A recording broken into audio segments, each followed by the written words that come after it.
자, 우리가 성경 바로 보기 지난 시간까지 해서 22번 이제 말씀을 이제 전달했습니다.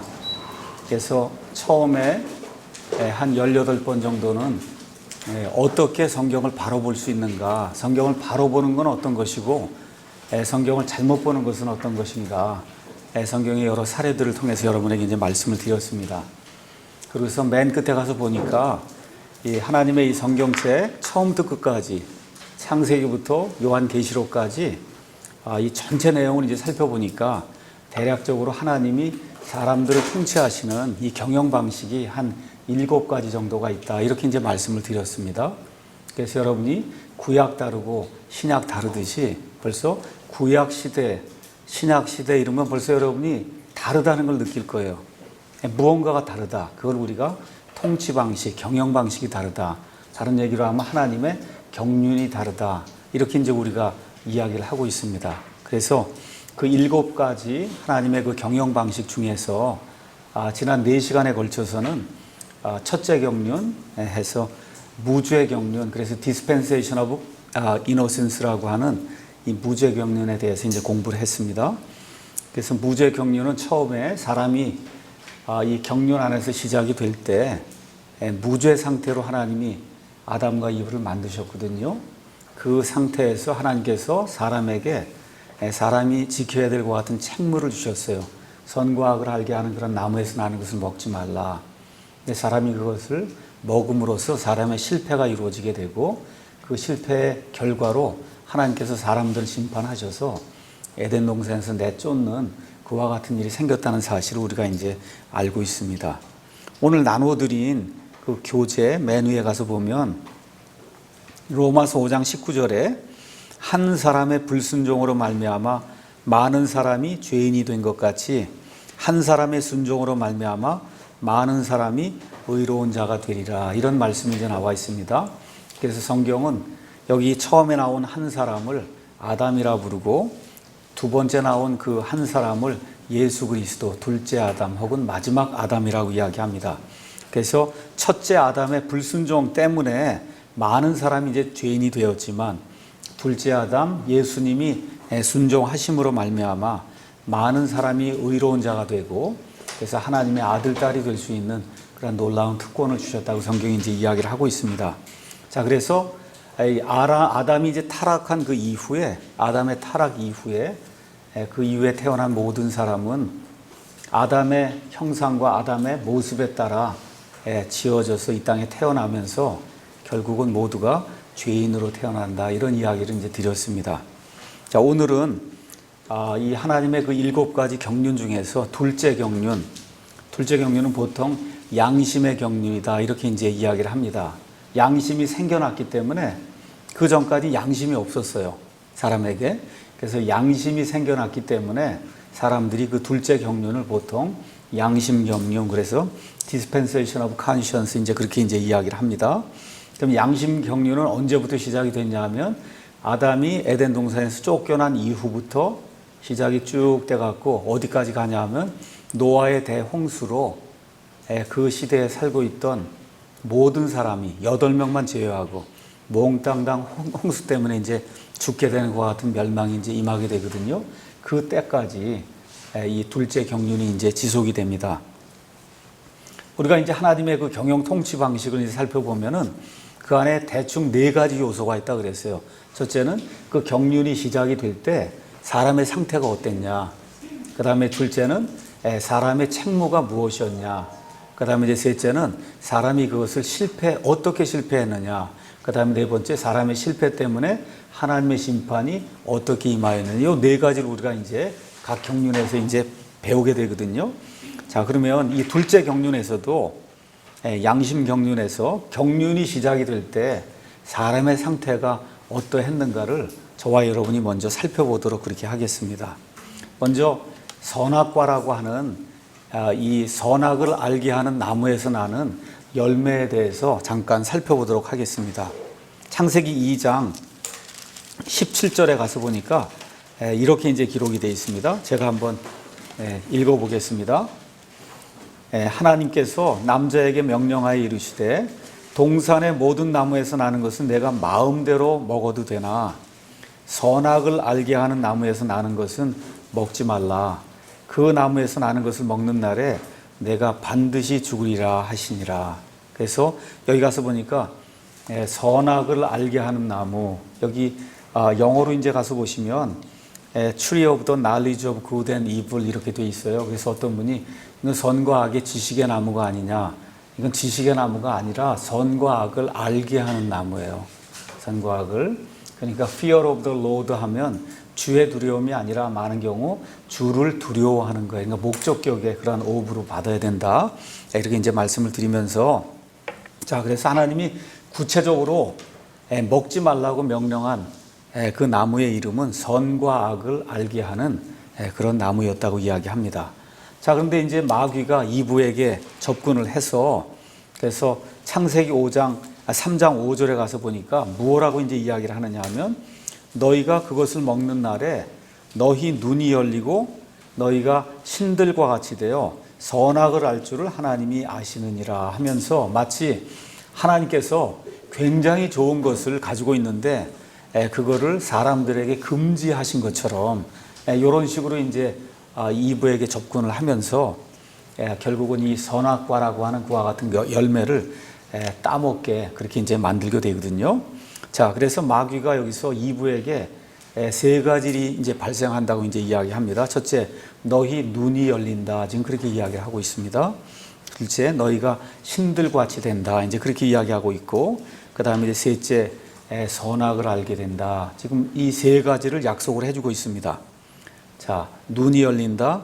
신들같이 된다. 그러니까 신들이 이미 존재하고 있었던 거죠. 하나님같이 되는 게 아닙니다. 신들같이 되는 거예요.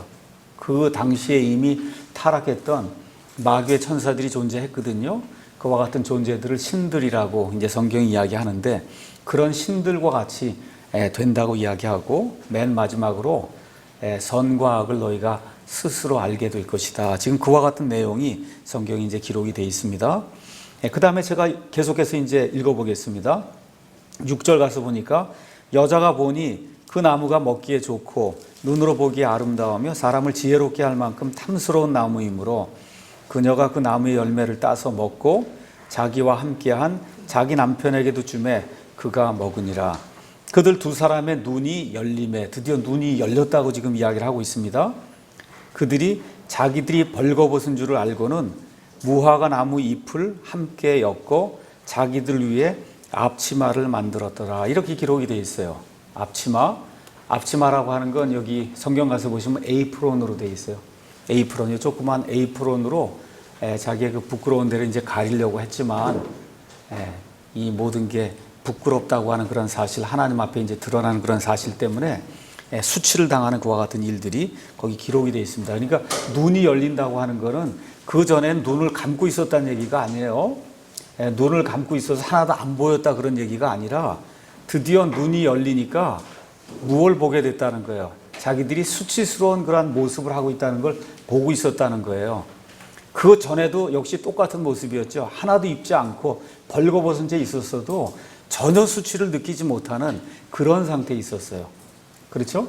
그걸 우리가 무죄 상태다. 지금 그렇게 이야기하는 겁니다. 우리 애기 갓 태어난 아이 일주일, 열흘, 한 달 된 아이 벌거벗겨 놔도 아무것도 모르잖아요. 그렇죠? 무죄 상태입니다. 말 그대로 그런 의미에. 그런데 조금 더 커지면, 그러면 벌거벗기면 창피하다고 그러지 않습니까? 그렇죠? 그런 일이 지금 아담과 이브에게 처음 생긴 거예요. 그러니까 눈이 열렸다라고 이야기하는 것은 무언가 내가 나쁜 일을 했구나, 악한 일을 했구나, 이렇게 되면서 보니까 내 자신이 벌거벗었구나. 여러분, 벌거벗고 지금 밖에 나가면 얼마나 부끄럽겠어요. 그렇죠? 이와 같은 것을 깨닫는 어떤 그런 기능이 이 사람들에게 이제 생겼다는 겁니다. 그렇죠? 그래서 여기 3장 6절에 가서 보니까 분명히 이 아담과 이브가 선과 악을 알게 하는 그와 같은 나무, 거기서 나는 열매를 먹었다고 기록을 하고, 그 다음에 3장 7절에는 먹고 나니까 곧바로 그들에게 무언가 변화가 생겼어요. 뭐예요? 부끄럽다는 걸 느낀 거예요. 부끄럽다는 걸 느낀다. 사람이라고 하면 부끄러운 걸 느껴야 돼요. 이게 하나님이 우리에게 허락해 주신 양심이에요. 양심이 작동을 하면 그러면 이런 일을 하면 부끄럽다. 이런 일을 하면 수치스럽다. 내 아버지나 어머니에게 누가 되겠지? 우리 교회에 내가 누가 되겠죠? 그렇죠? 내 아들, 딸들에게 누가 되겠지? 뭐 이런 일들을 하는 거예요. 그렇죠? 이런 일들 하는 그런 기능을 성경은 양심이라고 이야기하는 거예요. 네, 그래서 곧바로 하나님이 너희가 죄를 지었다. 그렇게 이야기해 줄 필요가 없었어요. 선과 악을 알게 하는 나무의 그 열매를 먹는 그 순간 곧바로 이들은 내가 죄를 지었구나, 악한 일을 했구나, 부끄럽구나, 수치스럽구나 하고 하나님을 피해서 도망가는 그런 일이 자동적으로 생기게 됐다는 겁니다. 그렇죠? 그래서 무엇을 인식했어요? 자기들이 벌거벗은 것을 인식을 하고는 이거 수치를 가려야 되겠구나 해서 그래서 무화과 나무로 에이프론을 만들어서 앞을 이제 가리는 그와 같은 일을 하거든요. 이런 거를 성경은 종교라고 이야기해요. 종교라고 하는 거는 사람이 자기의 부끄러운 것과 무언가 연약한 어떤 것을 자기 힘으로 가려서 그래서 절대적인 그런 존재 앞에 내가 한번 내 노력을 통해서 한번 서봐야 되겠다. 이렇게 노력하는 그와 같은 체계를 그거를 종교라고 이야기해요. 그러니까 지금 아담과 이브가 눈이 열리자마자 한 일이 바로 종교예요. 그래서 이 세상에 사는 모든 사람은 하나님을 믿지 않는다고 말은 하지만 실질적으로는 자기의 양심 때문에 무언가 부끄러운 것이 있어서 무언가 내가 선행을 통해서 내 자신의 수치를 가려봐야 되겠다. 이런 마음이 누구에게나 자동적으로 생기게 된다는 겁니다. 이와 같은 행위를 종교 행위라고 이야기하는데 가서 보니까 앞만 가렸거든요. 그러니까 뒤를 보면 또 위를 보면 몽땅이 다 네이키드한 벌거벗은 그런 상태이기 때문에 하나님 앞에 도저히 설 수가 없는 그런 상태로 이 사람들이 이제 드러나게 된 겁니다. 다시 한번 말씀드립니다. 이 선악을 알게 하는 나무에서 나는 그 열매를 먹는 순간 본인들이 내가 선이 아니라 악을 행했구나. 그거 금방 깨달았어요. 그러고서는 하나님 앞에서 이렇게 하면 안 되겠지 하는 생각이 들어서 부끄러움을 느낀 겁니다. 그리고 자신들의 죄와 그 다음에 자신들의 실패를 인식하게 됐고 결국은 이게 죄라고 하는 것을 스스로 알게 되는 그와 같은 일이 이제 발생한 겁니다. 근데 문제는 뭐예요? 이미 주사위는 던져진 거죠. 그렇죠? 이미 먹었어요. 그래서 선을 악을 알게 하는 그와 같은 이 나무에서 나는 그 열매를 먹었기 때문에 다시는 되돌아갈 수 없는 그런 강을 건너게 된 겁니다. 자, 우리 한번 창세기 3장 22절 한번 가서 보시죠. 하나님이 아담과 이브를 에덴 동산에서 쫓아내시기 전에 하시는 말씀이 그 안에 기록이 되어 있습니다. 주 하나님께서 이르시되 보라 남자가 우리 중에 하나같이 되어 선악을 알게 되었도다. 이렇게 기록을 합니다. 그러니까 하나님은 선과 악을 아신다는 거죠. 그렇죠? 그런데 사람도 드디어 선과 악을 알게 됐다는 거예요. 그런데 하나님은 악을 경험하지 않고 스스로 악을 저지르지 않고도 하나님은 알고 계시는데 사람은 드디어 악을 체험함으로써 선과 악을 알게 됐다는 거예요. 여러분 제 말 이해하시겠죠? 하나님은 선과 악에 대해서 심지어 이 악에 대해서 악을 행하실 필요가 없어요. 하나님 행하실 필요도 없고 행하신 적도 없습니다. 그럼에도 불구하고 하나님은 선과 악을 스스로 아시는 그런 분이에요. 근데 사람은 이와 같은 체험을 통해서 선과 악을 알게 됐다고 성경이 이제 이야기하고 있습니다. 거기 가서 제가 예를 하나 이제 들어놨습니다. 어떤 예가 있느냐 하면 겨울에 우리가 이제 추우면은 뭐 전기 스토브나 아니면 가스 스토브, 뭐 미국집 같으면은 벽에 이제 파이어플레이스가 이렇게 벽난로가 이렇게 있거든요. 그럼 애가 이렇게 자라는 가운데 처음에 저게 뜨겁다 얘기를 해도 안 듣습니다. 안 들어요. 그래서 어떻게 해야 이거를 아느냐 하면 직접 가서 가스 스토브든 뭐 전기 스토브든 아니면 벽난로든 거기 가서 한번 손을 집어넣어 봐야 이게 뜨겁거나 하는 걸 알게 된다는 거예요. 그 전까진 많은 경우 이야기를 해도 못 알아듣습니다. 저와 여러분이 이제 나중에 부모가 돼서 이제 아이들이 이제 키우고 이렇게 하다 보면 중학교, 고등학교 뭐 이렇게 돼서 이렇게 올라가고 이러면 이런 일을 하면 안 된다고 얘기를 해요. 엄마 아빠가. 그렇죠? 왜 그래요? 이미 경험한 것도 있고 통례적으로 이렇게 봤을 때 이 일은 그게 아니라고. 그래서 그게 아니라고 얘기해도 꼭 해보고 나서 아닌 걸 아는 그런 사례가 우리에게 굉장히 많지 않습니까? 예, 그런 일이 지금 아담과 이브에게 이제 생겼다는 겁니다. 그래서 오늘은 양심이 무엇인가, 양심, 양심에 대해서 여러분하고 좀 같이 생각을 해보려고 합니다. 그럼 양심의 그 정의는 뭐냐 하면 사람이 자신의 행동이 선한 것인지 악한 것인지 판별할 수 있는 그런 능력을 양심이라고 우리가 이야기합니다. 양심. 그래서 우리가 너 양심이 없다 그렇게 얘기하잖아요. 그렇죠? 양심이 없다. 양심이 나쁘다. 그래서 양심은 우리 사람이 세 가지 구성 요소로 몸과 혼과 그 다음에 영의 세 가지 구성 요소로 이제 이루어져 있는데 양심은 혼에 속한 요소다. 이렇게 이제 생각을 하시면 됩니다. 혼에 속한 요소. 자, 그래서 사람마다 옳고 그름에 대한 지각이나 아니면 그런 인식이 있어요. 그래서 양심은 죄를 지은 이후에 아담과 이브와 그 다음에 아담과 이브 이후에 태어날 모든 사람들을 위해서 하나님이 만들어 주신 그와 같은 기능이에요. 영어로 가서 보시면 conscience 이렇게 되어 있는데 앞에 나와 있는 con이라고 하는 단어는 함께라는 뜻이에요. 그 다음에 science 이렇게 되어 있는데 이거는 따로 떼어놓으면 science라는 뜻이에요. 안다 그런 뜻이에요. 그러니까 이 단어의 뜻은 함께 안다 그런 뜻입니다. 함께 안다. 그러니까 conscience, 양심은 함께 하는 거예요. 뭐하고 함께 하느냐? 우리 자신과 함께 안다는 거예요. 우리 자신과. 그러니까 쉽게 말씀드리면 나쁜 일을 하게 되면 마음에 고통이 생겨요. 다윗이 이 말년에 가서 많은 그런 그 수의 병사들이 이제 확보하게 되고 여러 나라들을 이제 정복하게 되니까 그러니까 내 힘이 얼마나 강성한가 내가 한번 살펴봐야 되겠다 하고 이스라엘과 그 유다에 있는 그런 모든 사람들 특히 군인들의 수를 세게 하는 그런 일이 이제 생깁니다.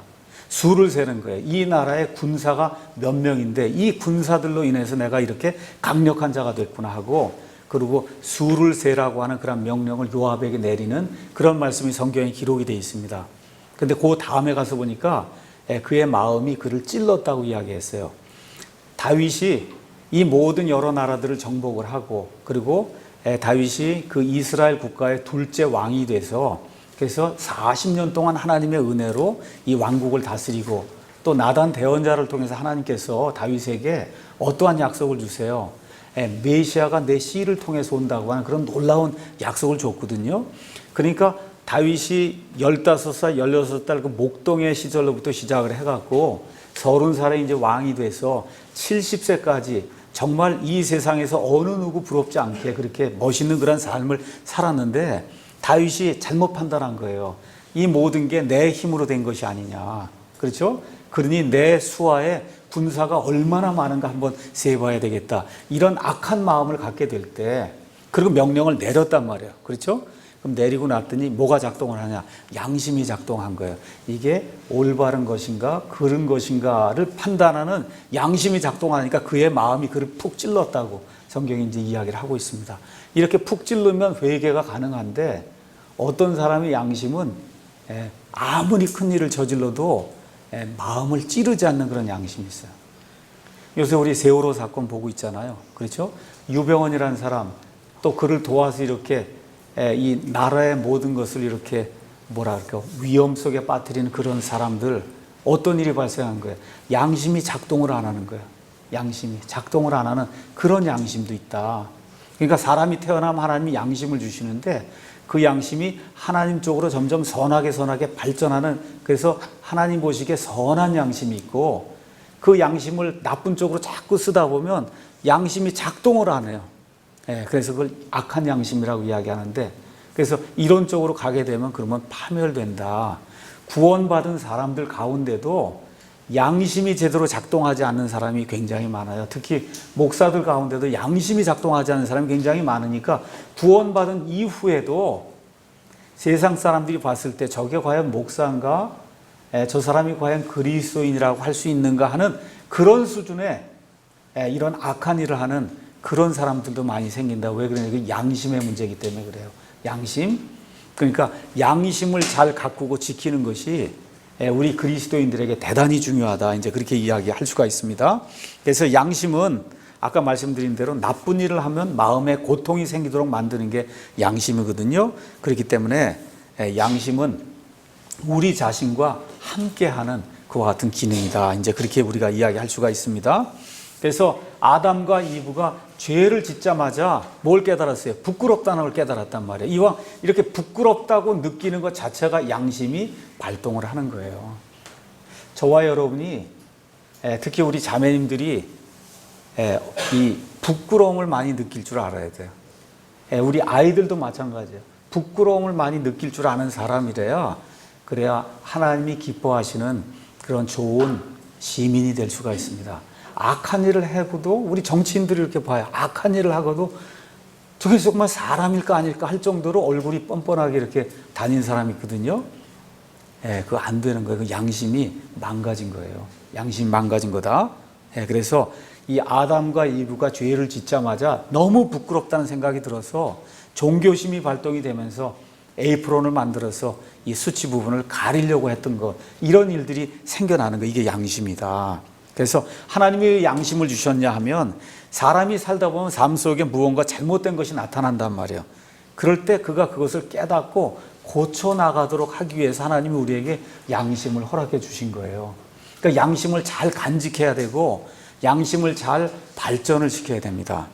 또 다시 말씀드리지만 죄를 짓거나 잘못을 범했을 때 그 잘못을 깨닫고 회개해서 하나님께로 돌아갈 수 있는 그와 같은 기능으로 양심을 주신 거예요. 그러니까 예수님을 믿으려고 하면 양심이 잘 작동을 해야 돼요. 내가 무언가 잘못을 했구나, 하나님 앞에 큰 죄인이구나, 이대로 죽으면 지옥 불속에 갈 수밖에 없구나 하는 그와 같은 것을 느낄 수 있는 그와 같은 기능, 그게 양심이에요. 그러니까 이 양심이 죽어 있으면 복음을 죽을 때까지 들어도 못 깨닫습니다. 깨닫지도 못할 뿐만 아니라 돌이킬 수가 없는 거예요. 그러니까 하나님께서 사람이 죄를 지은 이후에 하나님께로 되돌아올 수 있는 그와 같은 그 기능, 양심을 우리에게 이제 허락을 해주신 겁니다. 그러니까 다시 말씀드리지만 죄를 지었는데도 여전히 즐겁다. 큰 문제가 있는 겁니다. 우리 시카고 이런 데 가면 마피아라고 하는 그런 조직이 있고 그렇잖아요. 사람 막 죽이고, 우리 대부나 이런 영화 같은 데 가서 보면 막 죽이고 그래도 즐거워하고 그런 일들이 발생하거든요. 이게 양심이 마비됐기 때문에 그래요. 요즘 저는 1년에 한 번이나 2번 정도 아마 영화관을 가는데, 저는 이제 무슨 탐험 영화 이런 걸 좀 좋아합니다.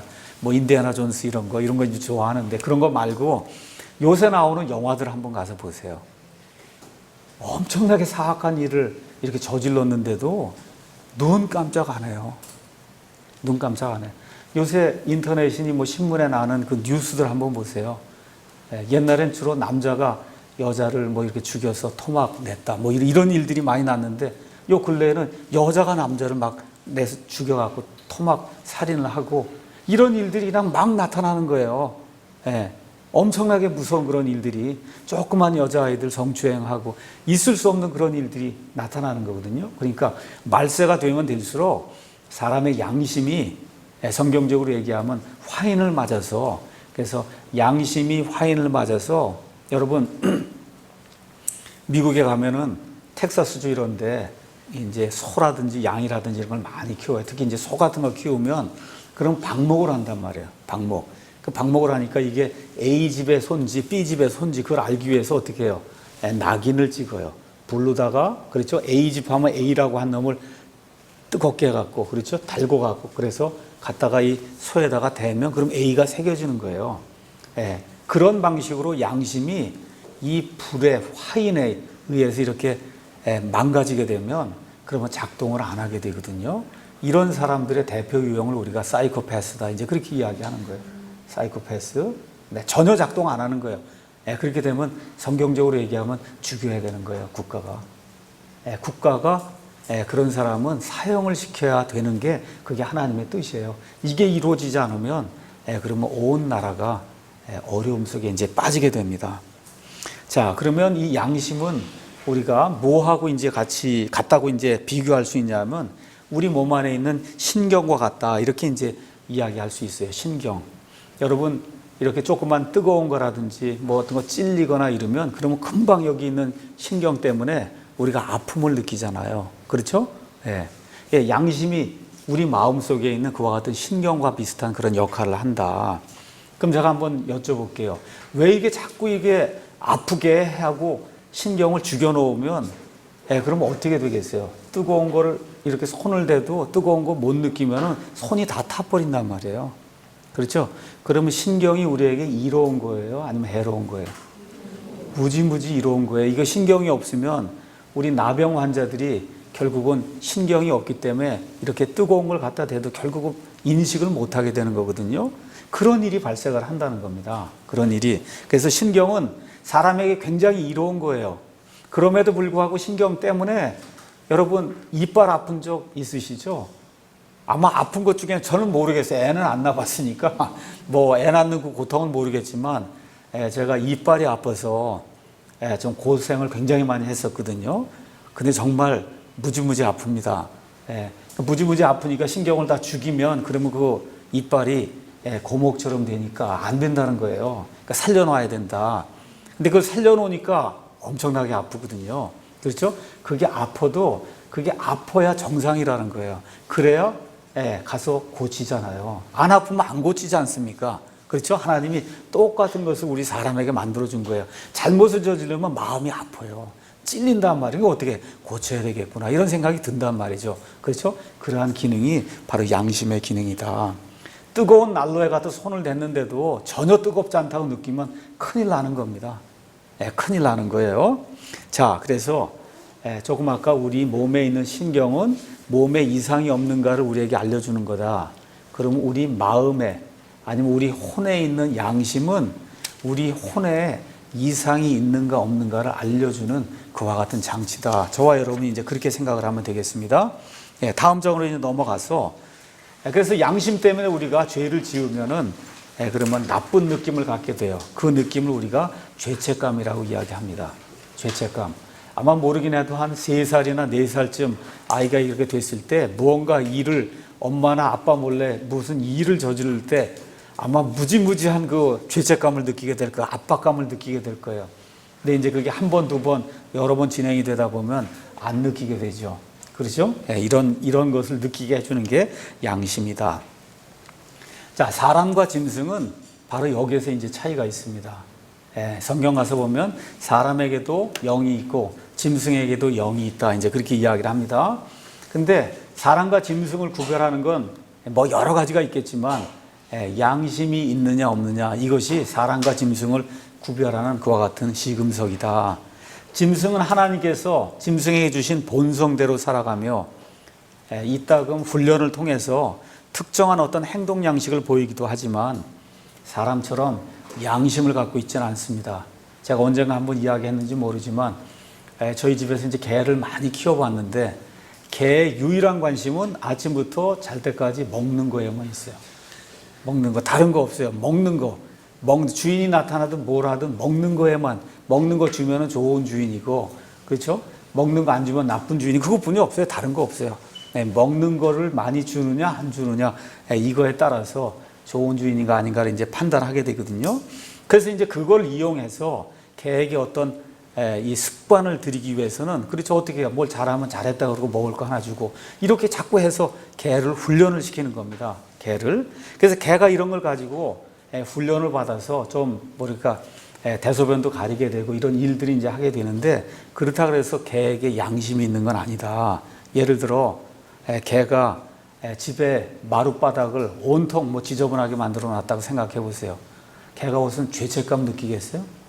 안 느낍니다. 재미있다고 이렇게 생각할 거예요. 재미있다. 그렇죠? 주인에게 혼나면 그냥 주인이 무서워서 도망가는 거지 죄책감은 없어요. 개 자체는 무죄예요. 무죄. 그러니까 하나님이 대신 속죄 제물로 이렇게 삼는 것도 소나 양이나 이런 걸 삼으시잖아요. 그렇죠? 지저분하잖아요. 얼마나 지저분해요. 똥을 밟고 돌아다니고 그렇게 지저분한데도 죄는 없으니까. 죄는 없는 거예요. 양이나 소는 죄는 없어요. 지저분한 건 있어도 죄는 없다. 그렇기 때문에 예수님 오시기 전까지 대신 속죄 희생물로 이 짐승의 희생을 드리도록 하나님이 그렇게 만들어준 거거든요. 그러니까 개나 소나 이와 같은 그 짐승들에게는 양심이 없어요. 양심이 무슨 죄를 졌다, 죄를 안 졌다, 개나 소에게 그렇게 이야기할 수 없는 거다. 우리 사람에게만, 뭐 식물은 이야기할 필요도 없는 거고 물고기도 마찬가지고요. 그렇죠? 그래서 우리 사람에게만 죄를 지은 이후에 양심이라고 하는 그런 기능이 작동하도록 그렇게 하나님이 이제 만들어줬습니다. 그래서 결론적으로 양심은 사람이 자기 자신을 판단할 수 있는, 자기가 옳은 것을 하고 있는가, 그른 것을 하고 있는가, 이거를 판단하게 하는 그와 같은 능력을 이제 이야기합니다. 제가 두 가지로 이 비유를 들어서 양심이 어떤 것인가를 여러분에게 이제 말씀을 드리도록 하겠습니다. 여러분과 제가 이제 자동차를 타고 갑니다. 그럼 이게 자동차 계기판 이제 앞을 가서 보시면, 그럼 거기에 여러 가지 게이지들이 있어요. 뭐 속도도 있고 뭐 여러 가지가 있는데 그 중에 잘 들어오지 않는 게 있어요. 그게 뭐냐면 하나는 냉각수 온도를 보여주는 온도 게이지가 하나가 들어있고, 또 하나는 거기 가서 뭐 엔진 오일 게이지가 이제 그 안에 들어 있습니다. 그래서 예를 들어 냉각수가 부족하다. 그럼 어떻게 돼요? 가다 보면 빨간불이 들어온단 말이에요. 빨간불. 그러면 여러분이 제까닥 빨리 차를 세우든지 뭘 해서 어떻게 냉각수를 주입을 해야 되거든요. 엔진 오일도 마찬가지예요. 엔진 오일이라는 것도 오래 타고 다니다 보면 그러면 오일이 소모가 돼요. 그래서 여러분이 더 부어주든지 어느 정도 시간이 지나게 되면 엔진 오일을 새 거로 이제 갈아줘야 됩니다. 그래서 우리 자동차 앞에 가보면 그런 계기판이 있는 거예요. 그래서 그 계기판을 보고 차에 이상이 없는가를 우리가 이제 살펴보는 거거든요. 근데 어떤 사람이 어떻게 하느냐 하면 빨간불이, 냉각수 불이 켜졌는데 왜 이게 뜨냐 하고 계기판을 부수게 되면 그럼 어떻게 돼요? 차가 조금 더 가다 엔진이 들어붙어요. 그렇죠? 왜 이렇게 나를 귀찮게 하냐? 이렇게 생각을 하고 계기판을 깨면 안 됩니다. 계기판은 아무 잘못이 없는 거거든요, 지금. 그렇죠? 계기판은 지금 냉각수가 없어서 그래서 온도가 너무 많이 올라갔으니 빨리 물을 부어야 됩니다 하고 저와 여러분을 위해서 일하는 거예요. 맞습니까? 양심도 저와 여러분을 위해서 일하는 종과 계기판하고 거의 똑같은 거예요. 뭘 잘못하잖아요. 크게 잘못하잖아요. 그러면 빨간불이 뜬단 말이에요. 우리 이 마음에. 그럼 어떻게 하라는 거예요? 빨리 그렇게 하지 말고 고쳐라고 지금 하나님 우리에게 시그널을 지금 주고 있는 건데, 어떤 사람이 있느냐 하면 계기판을 망치로 깨서 깨뜨리는 사람처럼 우리에게 빨간불이 이렇게 뜨는데 뜰 때 이 양심을 짓누르는 사람이 있어요. 양심을. 그 양심을 짓누르면 계기판을 깨뜨리고 나면 그러면 계기판이 작동하지 않는 것처럼 양심을 자꾸 짓누르면 양심이 쪼그라들어갖고 그래서 양심이 작동을 안 하는 그런 사람이 있습니다. 대표적인 사람 중에 하나가 사무엘기에 가서 보면 다윗의 이야기가 이제 쭉 나오면서 거기에 아비가일이라고 하는 그런 그 여인이 나와요. 그 아비가일의 남편이 누굽니까? 나발이라고 하는 사람이에요. 마음이 돌처럼 딱딱하다 그랬어요. 마음이 돌처럼 딱딱한 사람이 있어요. 하나님이 내려치니까 금방 죽었거든요. 마음이 돌처럼 딱딱한 사람이 있어요. 그래서 나발과 같이 되면 안 된다.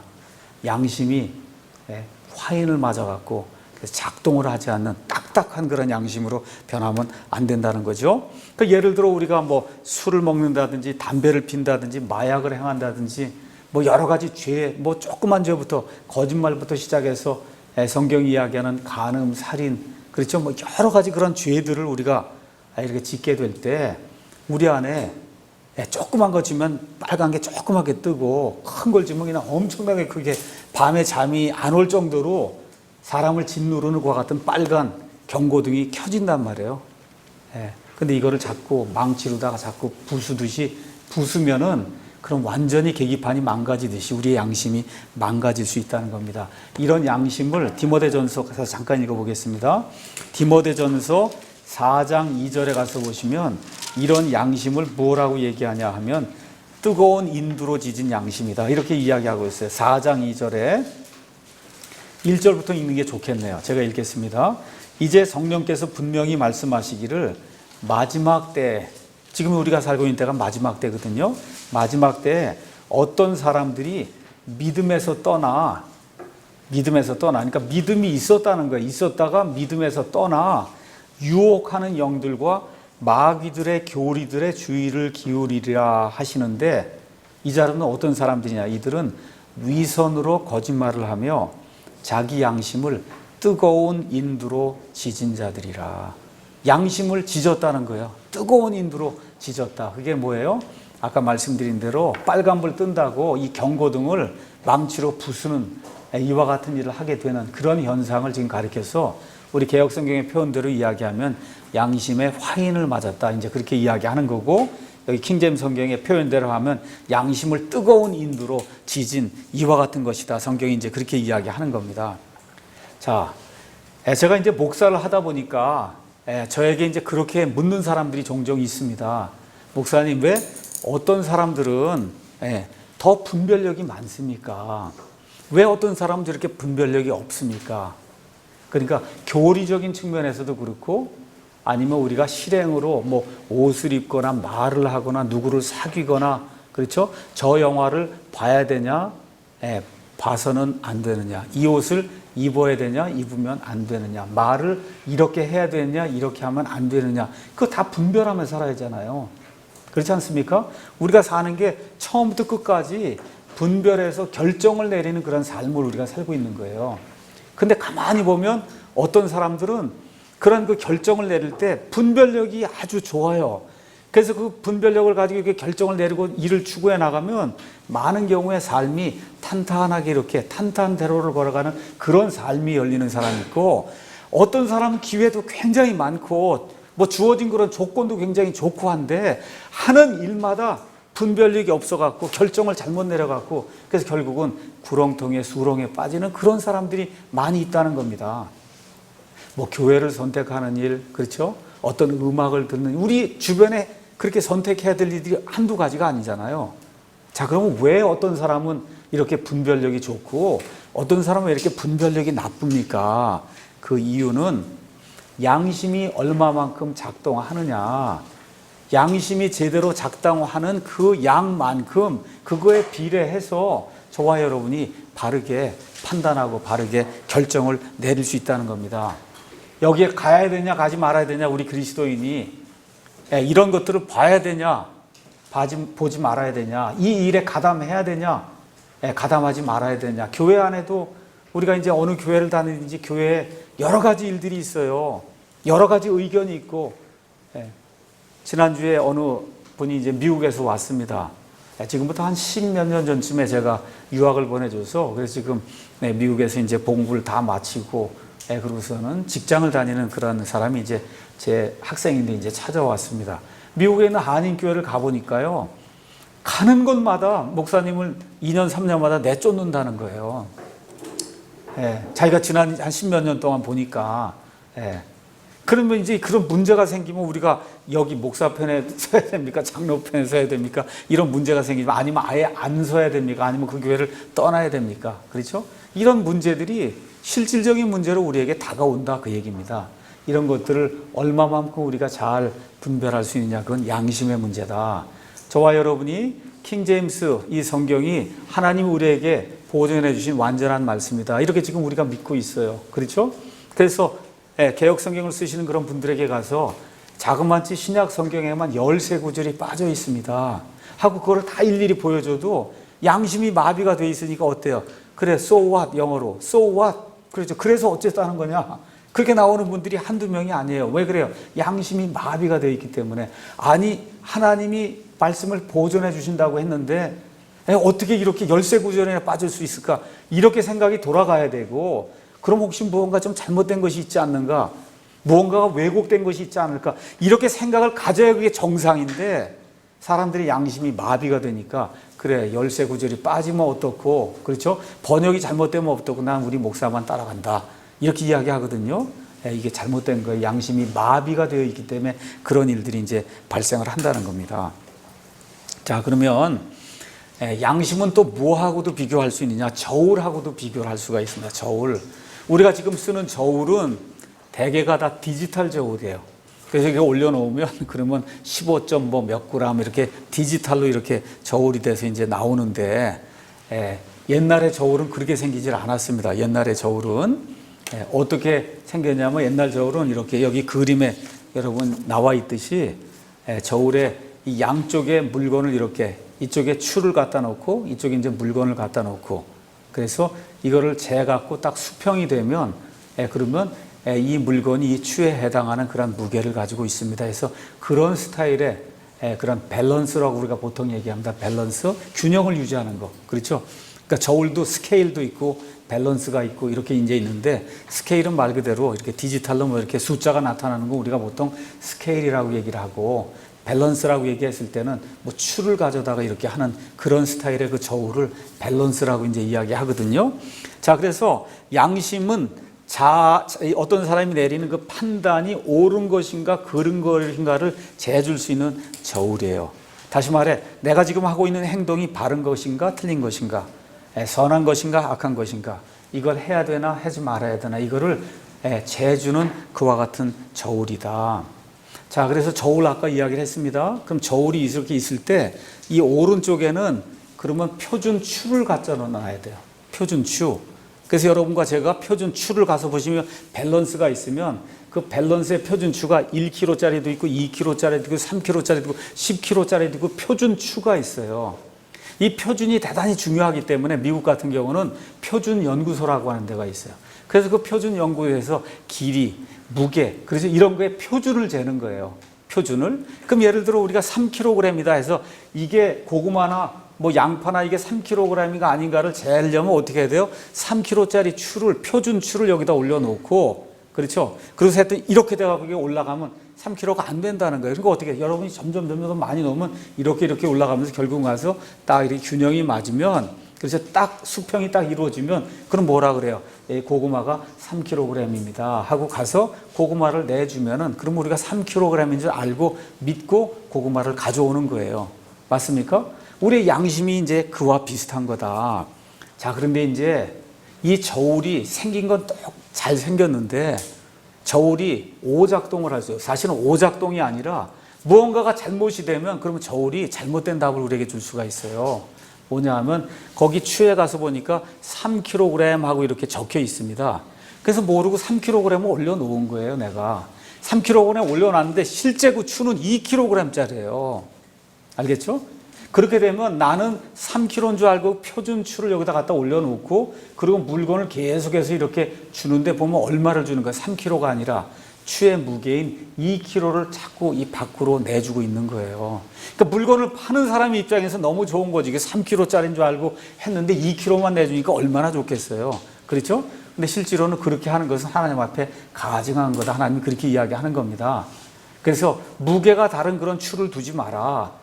구약 성경에 계속해서 나오는 거예요. 그러니까 구약 성경이 유대인들 가운데도 돈을 많이 남기기 위해서 3kg 써놓고 실질적으로 2.8kg 되는 추를 따로 가지고 있다가 자기 친척이나 누가 오면 3kg짜리 제대로 된 거 올리고 모르는 사람 오면 2.8kg 올리고 3kg라고 해서 주는 그런 일이 생길 수 있다는 겁니다. 그렇죠?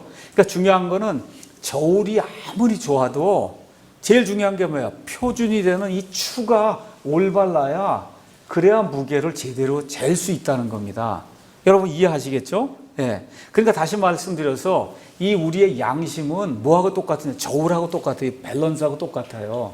이건 어느 면에서 중립적인 거예요. 중립적인 거. 또 이 세상에 태어나는 모든 사람에게 하나님께서 양심을 주셨기 때문에 믿지 않은 사람도 다 그런 양심의 이런 밸런스를 지금 가지고 있습니다. 근데 문제가 뭐예요? 표준추가 다른 거예요. 믿는 사람하고 믿지 않는 사람은 표준추가 다른 거예요. 그러니까 다시 말씀드려서 다윗과 같은 경우는 한 번 간음을 했습니다. 그 생에.